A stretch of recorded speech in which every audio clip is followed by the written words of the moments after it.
Olá, querido amigo, seja muito bem-vindo a mais uma classe dos professores.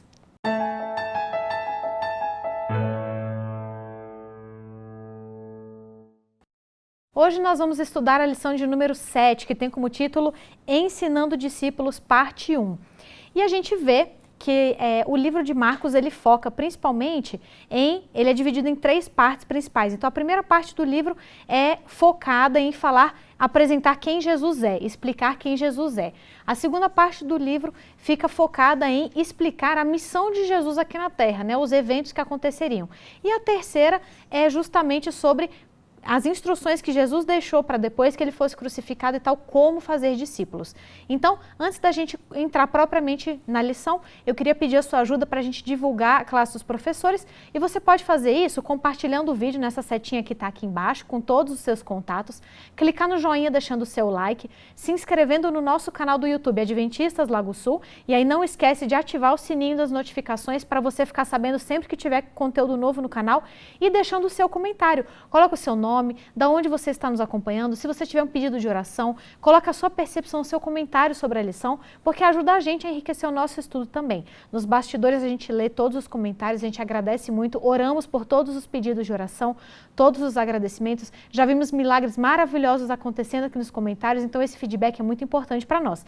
E mesmo a gente não podendo, por causa do tempo, mandar um abraço para todo mundo que deixa o comentário aqui, eu queria mandar um abraço para algumas pessoas que estão sempre assistindo e acompanhando a gente, que são o Júnior e a Patrícia, de Flores de Goiás, muito obrigada por acompanhar a classe dos professores, a Alderina Silva, que acompanha a gente de Eldorado dos Carajás, o Paulo Luciano, que acompanha a gente lá de Luanda, na Angola, a gente tem muitos irmãos que acompanham a gente da Angola, o César, que manda um bom dia para mim, para todo mundo aqui da classe, um bom dia para você também, César, onde quer que você esteja nos acompanhando, muito obrigada por nos acompanhar, por deixar o seu comentário.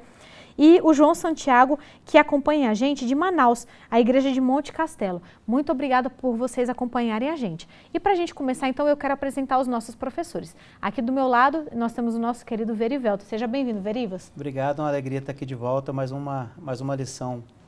Um estudo de mais uma lição para compartilhar com nossos amigos aí. Amém.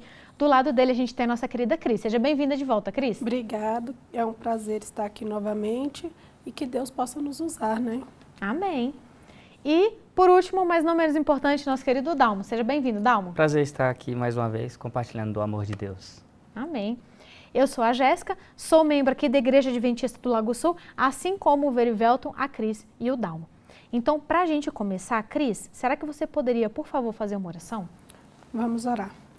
Bondoso Deus, nós agradecemos porque mais uma vez o Senhor nos dará a oportunidade de estar aqui, estudando a Tua Palavra e divulgando o Seu amor para outras pessoas.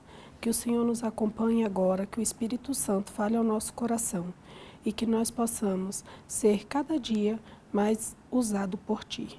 Nós te pedimos isso e agradecemos por Jesus. Amém. Amém. Muito bem, Ensinando Discípulos, parte 1, é o título da lição dessa semana.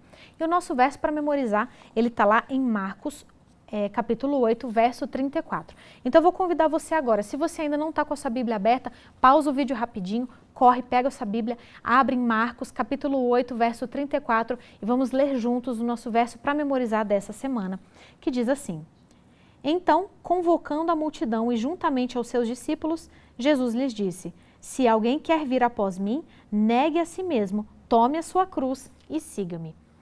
A gente vê, como o título da lição não mente, né, que o foco da lição é falar sobre o discipulado.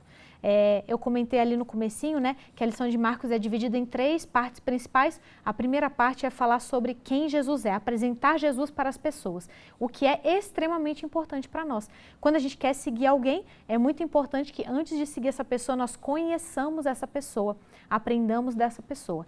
A segunda parte é explicar a missão de Jesus aqui na Terra. A gente já viu em outras lições que a gente estudou que quando Jesus veio aqui para a Terra, todo mundo, inclusive os discípulos, tinham uma visão equivocada da missão de Jesus aqui na Terra.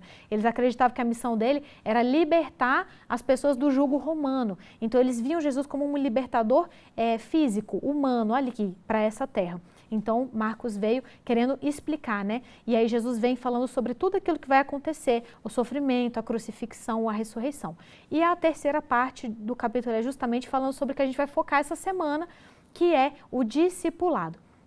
E aí a gente vê, né, lendo sobre a história de Jesus aqui na Terra, uma das coisas que a gente gosta muito de ver são as histórias dos milagres que Jesus fazia enquanto ele estava aqui. E um dos milagres que Jesus fez mais de uma vez na Bíblia foi a cura dos cegos. Mas tem uma cura de cego, né, de um cego específico aqui na Bíblia, que ela é diferente das demais, porque inclusive ela é citada apenas no livro de Marcos, que foi a cura de um cego, em que Jesus precisou tocar 2 vezes, né, Dalmo, no cego. Por que Jesus precisou tocar 2 vezes? O poder de Jesus estava enfraquecendo, ele tinha curado muita gente, ele estava meio fraco e aí ele precisou tocar 2 vezes. A outra pegou no manto lá e curou, e agora ele precisava 2 vezes. Eu estava estudando esse momento aqui, né, de madrugada, e eu percebi quanta sabedoria do Messias nessa cura. Os discípulos ali, eles estavam aguardando um rei, Jéssica. E Deus estava abrindo os olhos, mas ele não conseguia abrir a mente dos discípulos, o olho espiritual, de uma vez. Foi algo que Jesus foi fazendo devagar. E aquela cura parecia que ele ia demonstrar exatamente o que ele estava fazendo com os discípulos, né? A luz parece que tinha brilhado só um pouquinho. O sol da manhã, né? Quando o sol nasce, aquela luz que você não enxerga completamente, de repente vem meio-dia e você vendo claramente. O título da lição, inclusive, é esse, né, de domingo, Vendo Claramente. Interessante que nessa cura, pouco tempo aqui que estava, Pedro tem um momento lá que Jesus pergunta quem ele era. E Pedro fala assim, não, a gente tem declarado que você é o Messias. E quando Cristo começa a explicar sobre o Messias, ele começa a explicar de um Messias que iria o quê? Morrer.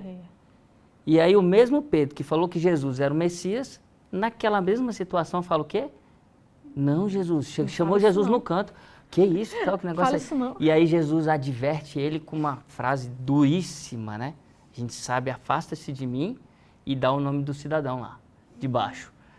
Esse momento é muito dolorido e foi logo aqui, ou seja, Jesus fez uma cura em 2 momentos e estava ensinando os discípulos também em 2 momentos, né? Que a visão que eles tinham do Messias ainda era uma visão ofuscada, que precisava ainda de uma cura um pouco diferente e que ia demorar um pouquinho mais de tempo, né? Então essa cura foi, parece que providencial, para ensinar algo sobre o tempo de Deus, né? Mas também sobre a missão do Messias. Não estava claro para eles ainda eles precisavam enfrentar algumas coisas. O autor foi muito feliz em comentar isso com a gente aqui. Pois é, você vê que nada acontece por acaso na Bíblia, né? Tudo tem um motivo. E é por isso que a gente fala que a Bíblia, ela é uma mina de tesouros.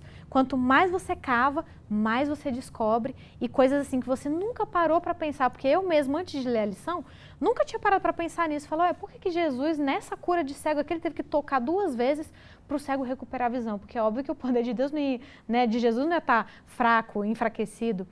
E aí a gente avança para a lição de segunda-feira. E o título da lição é o custo do discipulado.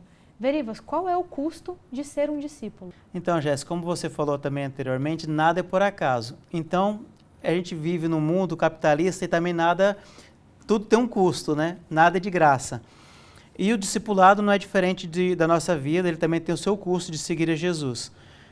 Quando Jesus começou o seu ministério aqui na Terra, ele inclusive chamou os discípulos para ser pescadores de homem, né? E eles no início não entenderam o que seria seguir a Jesus. Na verdade, eles acharam que ia ter status, que ia ser uma vida bem tranquila, mas era bem ao contrário disso. Quando Jesus revelou para eles que eles iam passar muita dificuldade, até eles também, depois de seguir Jesus há um certo tempo, eles foram percebendo, né, muita dificuldade, perseguições. Então, e Jesus também falou que eles iam ser rejeitados, eles também sentiram na pele muita rejeição. E Jesus chegou a falar para eles que em certo momento ele teria que morrer. Inclusive Pedro acabou em um certo momento se exaltando um pouco com Jesus, falando que daria vida por Jesus, mas Jesus falou que não. Jesus repreendeu Pedro porque o objetivo de Jesus aqui nessa terra era o quê? A sua morte, né? Então, na verdade, o que eu tenho que tirar como lição aqui para mim do custo do discipulado? É que toda vez que eu resolvo seguir a Jesus, que eu resolvo pregar o evangelho, que eu resolvo falar de Jesus para outras pessoas, eu tenho que entender que a minha vida vai ser mais difícil. Cada vez que eu me aproximo mais de Jesus, mais dificuldade eu vou ter. A vida do cristão, sem dificuldade, se você não estiver passando por dificuldade nenhuma, você deve se preocupar. Você deve falar, opa, se eu não estou sofrendo dificuldade nenhuma, será que minha vida espiritual está bem com Deus? E no meio cristão hoje, né, Verivelto, no meio, o pessoal parece que, né, a gente vê o verso aí, tá falando o quê? Toma a tua cruz, né? O pessoal falando, não, toma suas bênçãos e me segue, eu vou te encher de bênção. As pessoas estão só preocupadas com a bênção, sabendo que tem um custo para isso, a questão do discipulado, né? E muitas vezes eles querem a bênção, mas não querem o dono da bênção, né? E se a gente olhar a história de Jesus, gente, Jesus era o Messias e ele passou o que ele passou. Aí hoje a gente pega e o que a gente vê muito hoje no mundo cristão é exatamente pregando isso. Vem para Jesus que você vai ter bênçãos e você só vai para as bênçãos. Quando, na verdade, Jesus, ele deixou tudo. Ele deixou o reino dele no céu. Que bênção que você está procurando, né? Tem que saber que bênção que você está procurando. Realmente, para Cristo é uma bênção, mas qual é essa bênção? Esse é o problema. As pessoas estão indo para a bênção errada. Exatamente. E a gente precisa colocar mesmo na nossa mente que o discipulado, ele não é fácil. Quando você realmente está disposto a discipular, não vai ser fácil. Até porque você vai estar enfrentando outras forças contrárias, que não tem interesse que você discipule as pessoas. Então, não vai ser fácil mesmo. E Jesus não usa o discipulado como uma moeda de troca, né? Assim, começa a me seguir, a pregar o evangelho, a falar de mim para outras pessoas, que você vai ter um carro melhor, uma casa melhor. Não.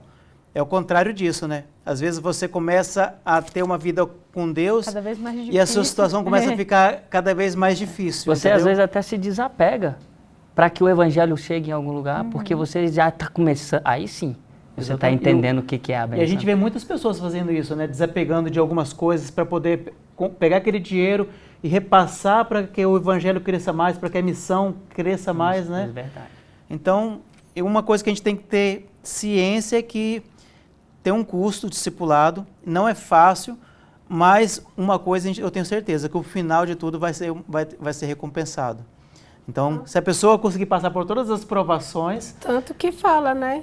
No mundo tereis provação, mas eu venci o mundo. Então, tem de bom ânimo, porque a gente vai passar por provações.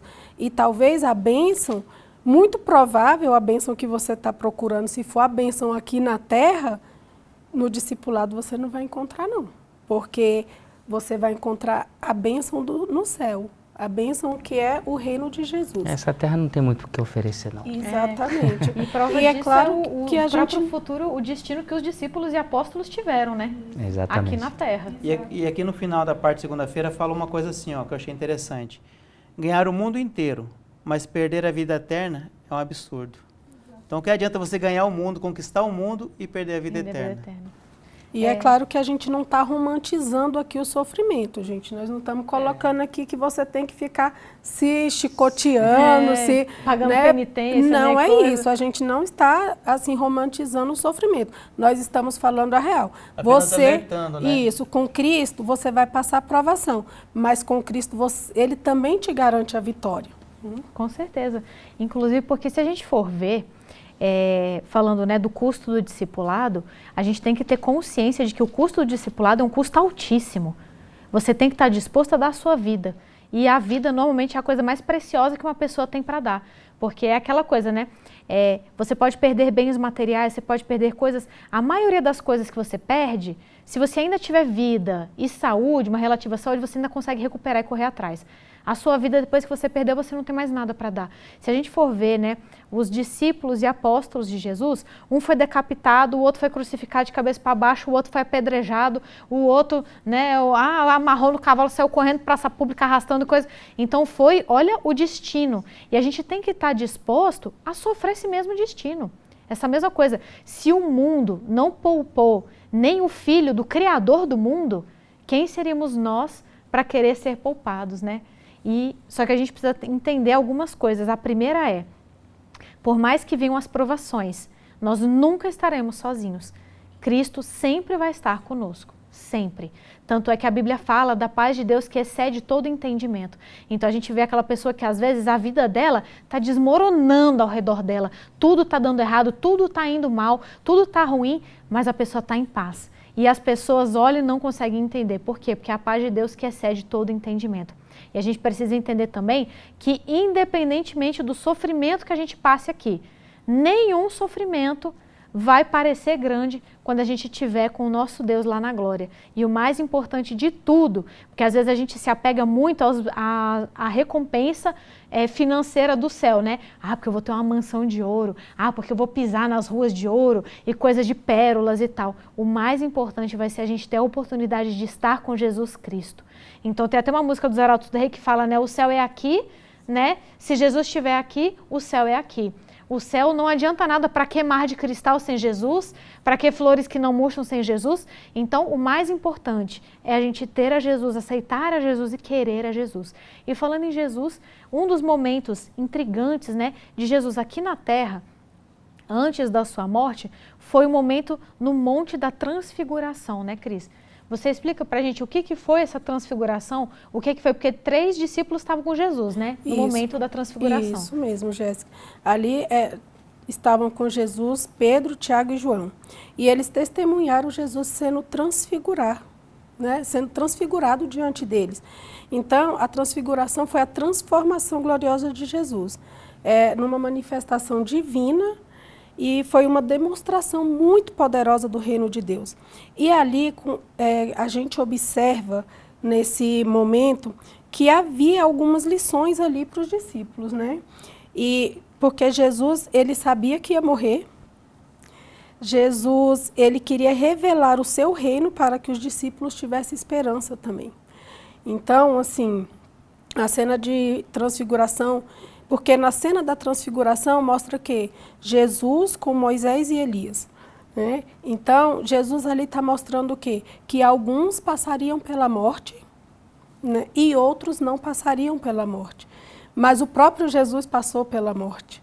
Então, assim, é um tipo de evento que demonstra os últimos dias também de Jesus aqui, de quando Jesus vier nos buscar, nos nossos últimos dias, que algumas pessoas estarão descansando no Senhor, passaram pela morte, mas vão com Jesus, e outras não vão passar por esse momento. É interessante, né, Cris, que essa configuração dos 3 ali, Elias, alguém que foi transladado, Moisés, alguém que passou pela morte, e o próprio Jesus que iria passar pela morte.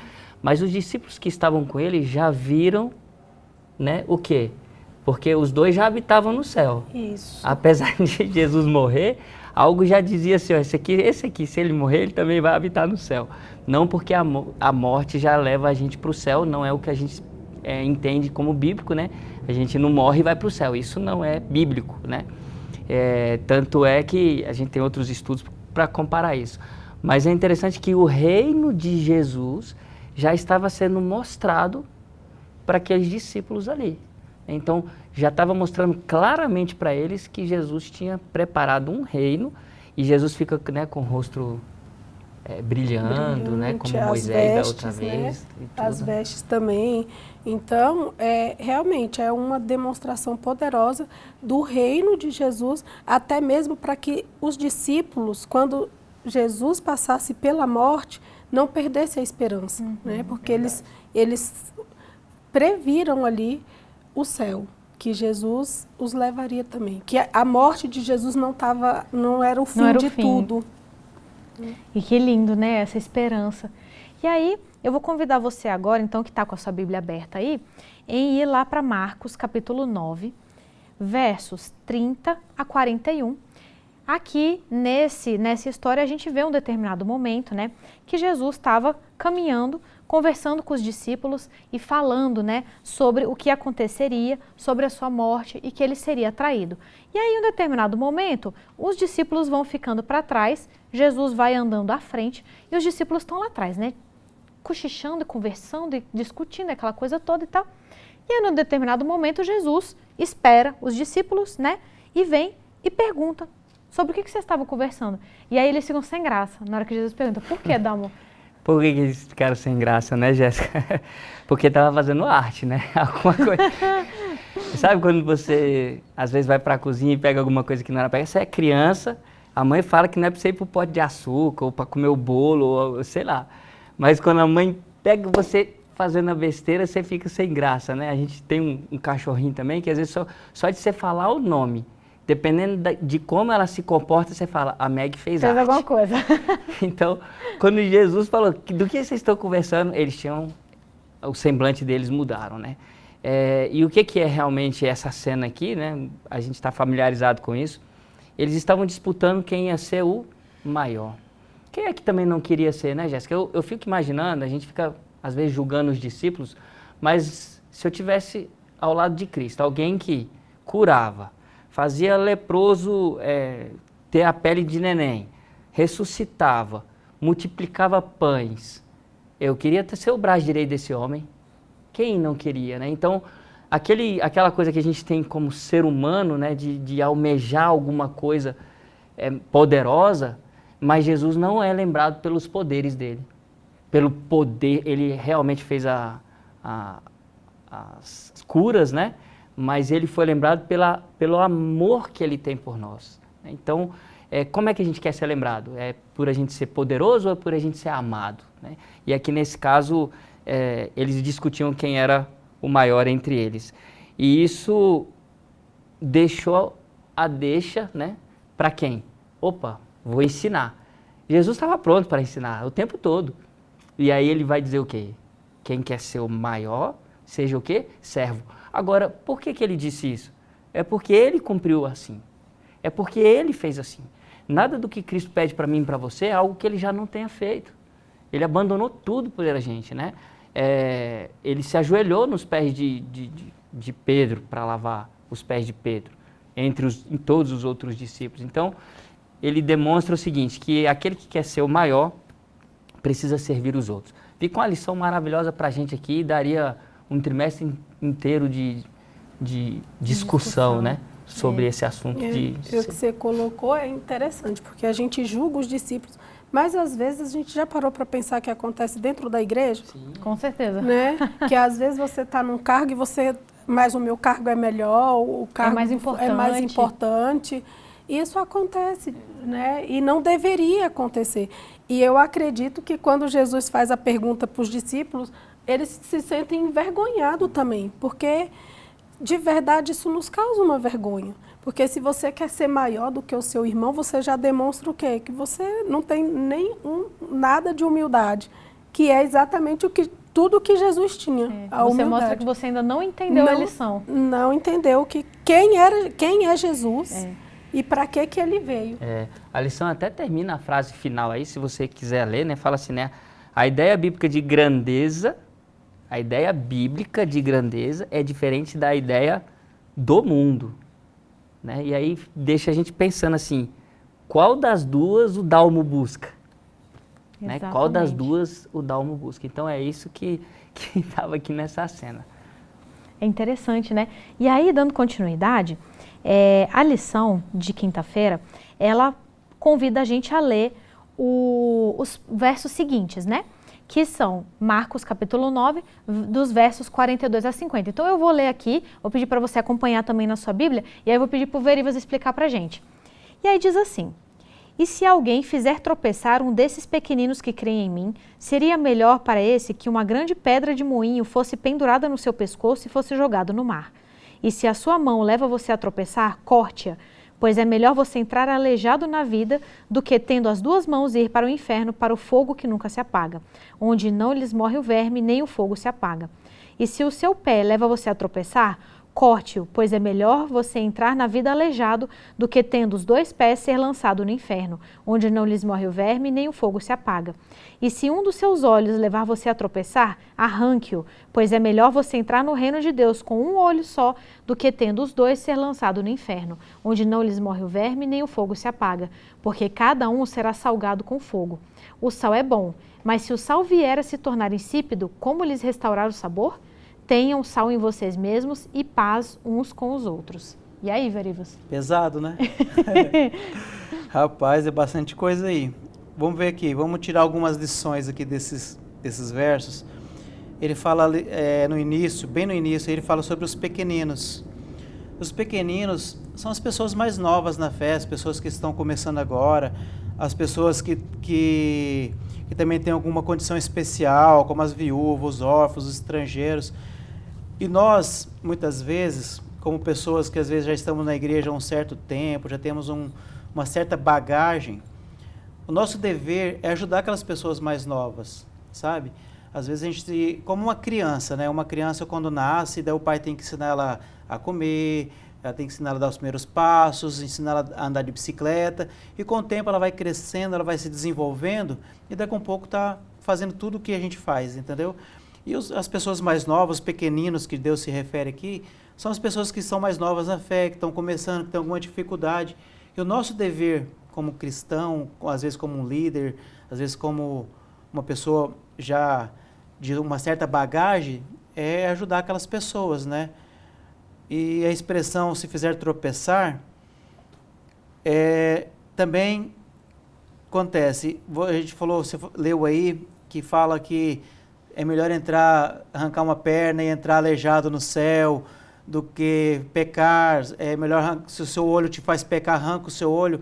Isso, na verdade, não é uma coisa literal, né? Jesus está usando uma figura de linguagem para expressar, porque assim, Jesus não quer que você agora, seu olho está te fazendo pecar, você vai lá e arranca o seu olho, não. Mas o que ele quis dizer com isso? Que o pecado é tão sério, mas tão sério, que às vezes é melhor você ficar aleijado de um olho, ficar sem uma perna, do que você perder a salvação, né? Perder completamente a salvação. Quando você perde a salvação, você está perdendo o seu corpo todo, né? Que você vai morrer no fogo do inferno ali, você vai ser queimado.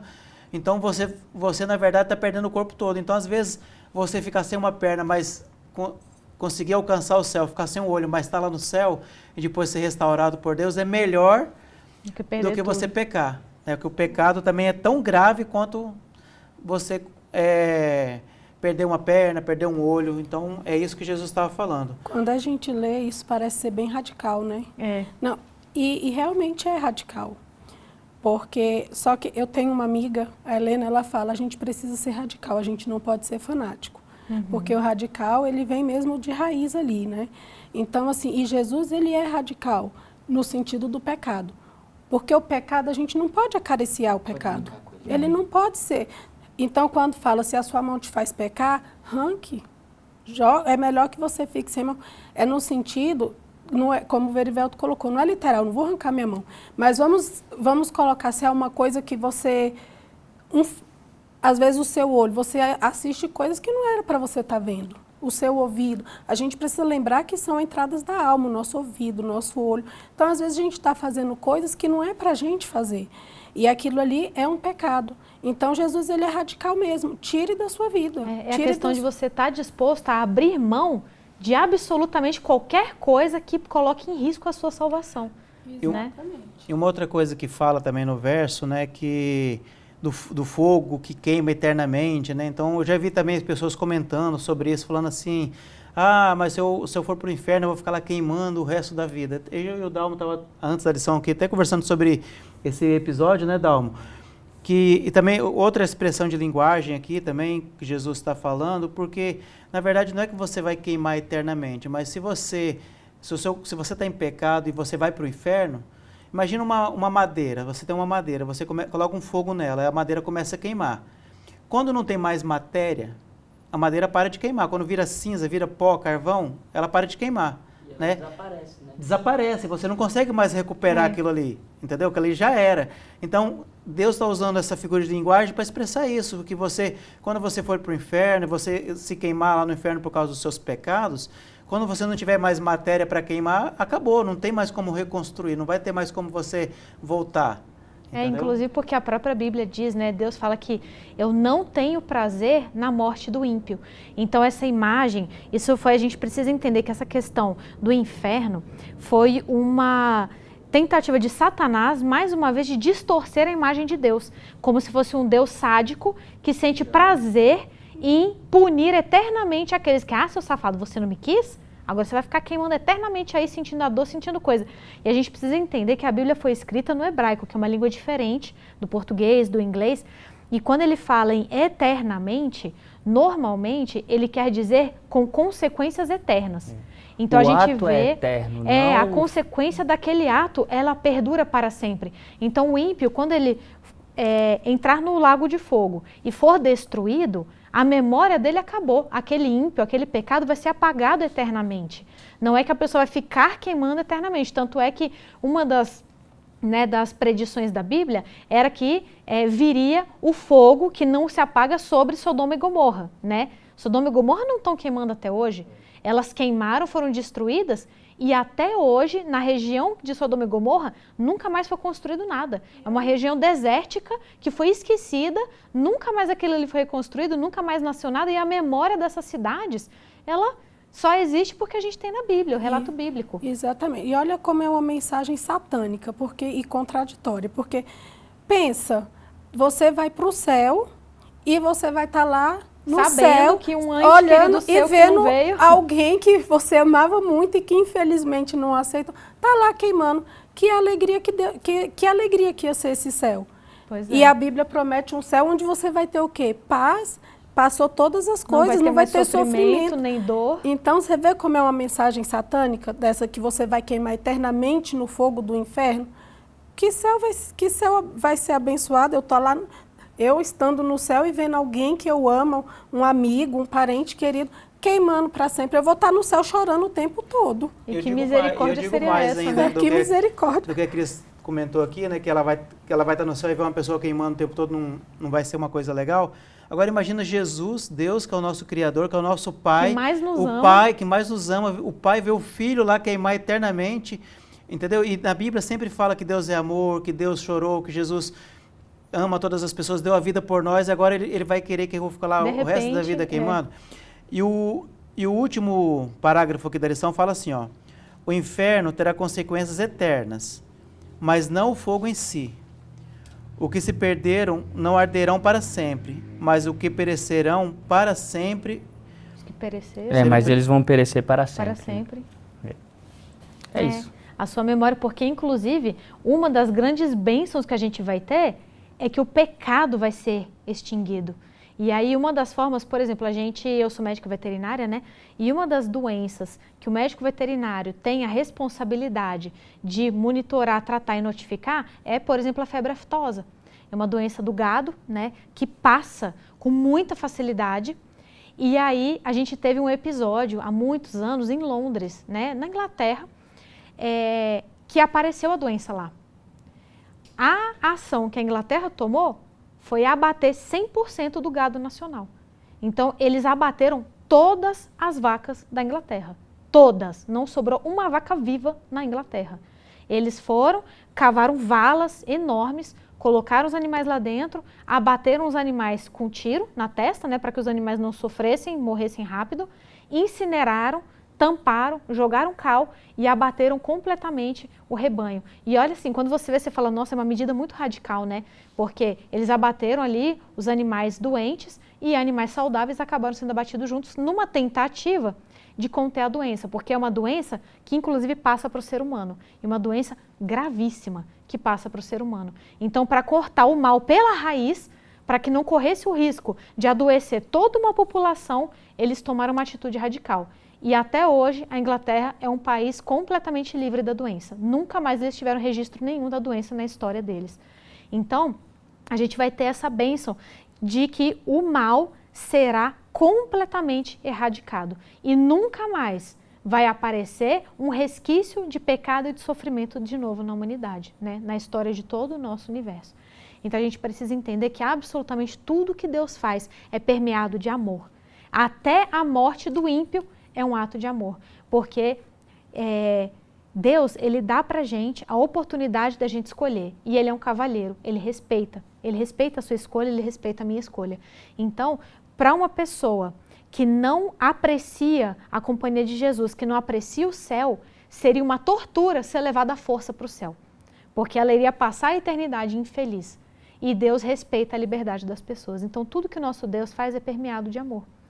E aí, para a gente encerrar, Cris, a gente estava falando justamente, né, sobre aquela discussão dos discípulos, né, de quem que vai ser o maior e tal.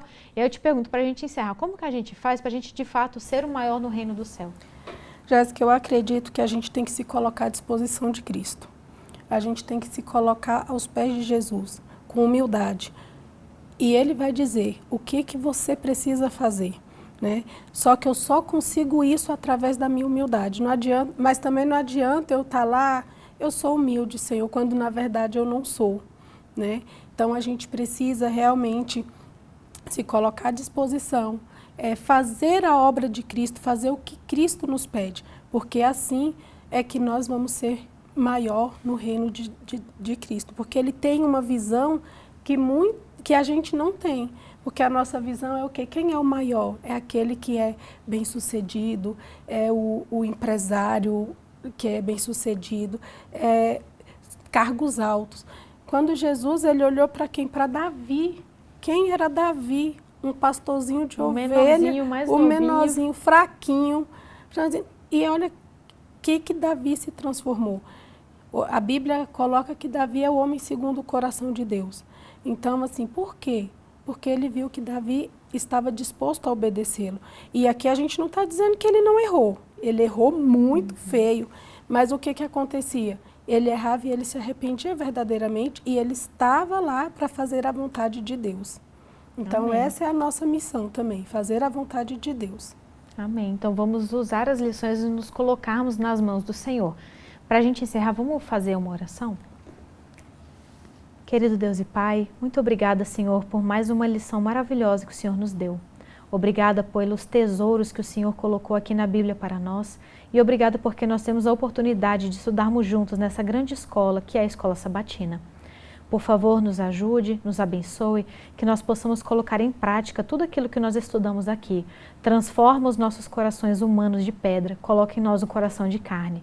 Nos ajude a sermos humildes, nos ajude a seguirmos o Teu exemplo, servindo os nossos irmãos e nos colocando à Sua disposição. Abençoe a cada um aqui da classe dos professores, abençoe a pessoa que está nos acompanhando. Nos ajude, Senhor, e nos salva, porque só contigo e com a Tua misericórdia nós conseguiremos chegar lá. Isso é que eu te peço e te agradeço, em nome de Jesus. Amém. Amém. Muito obrigada por nos acompanhar e não se esqueça, a classe dos professores não substitui o estudo diário da sua lição, ela é um complemento. Então, todo dia de manhã, pega a sua Bíblia, pega a sua lição, vai se encontrar com Jesus, ter o seu momento, porque esse é o momento mais importante do seu dia. Obrigada por estar conosco, a gente espera você semana que vem para mais uma classe dos professores.